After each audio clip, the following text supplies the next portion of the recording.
Энэ бол шудраг сонгуул болдог гэдэгт бол би бол 100% итгэдэггүй. Энэ юу н баг бүгд л тийм баг. За одоо хамгийн сүүлийн жишээ гэхэд манай нэг төрийн 3 өндөрлөгийн нэг баха айл аймагт явж байхад нэг эмэгтэй хэлсэн шүү дээ. Би одоо нэр дэвшигчийн өмнөөс ингээ мөнгө тараацсан одоо махаа идэж байна. Шүүхэд маш олон жил дуудагдчихээн цагдаа шүүхээр явж гин. Энийг шийдээч ээ. Би одоо өмнөөс нь тараасан юм аа гэд.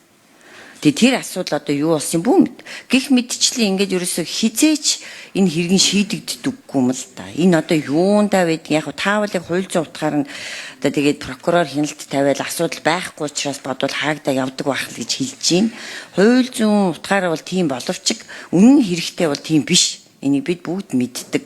Би бүр өөрийн биеэр мөнгө тараасан бүр ингээ авсан хүмүүс нь хуулгаа үзүүлээд тэгээ очиод дахиж дараагийн 100 мянга авахтаа бичлэг хийгээд ингэсэн материалыг холбогдох байгууллагад өгөхөд тэгэл таг чиг болдог.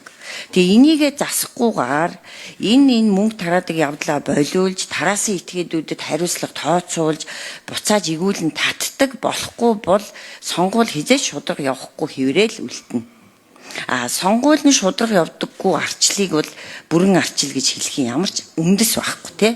Хамгийн арчлын чинь нэг гол зүйл бол сонгуул нь чөлөөтэй бөгөөд шудраг явагдах хэрэгтэй гэдэг шүү дээ. Гэтэл манайх чөлөөтэй явагддаг атлаа шудраг бус явагддаг. Би энэ дээр бол 100% итгэлтэй байдаг. Тэгэхээр энэ дээр яг одоо цаашид энэ гарц гаргалгааг л хайх хэрэгтэй. Яавал одоо энэ хариуцлага хүлээдэг болох уу? Хуулинд ямар өөрчлөлт оруулах уу, тийм үү?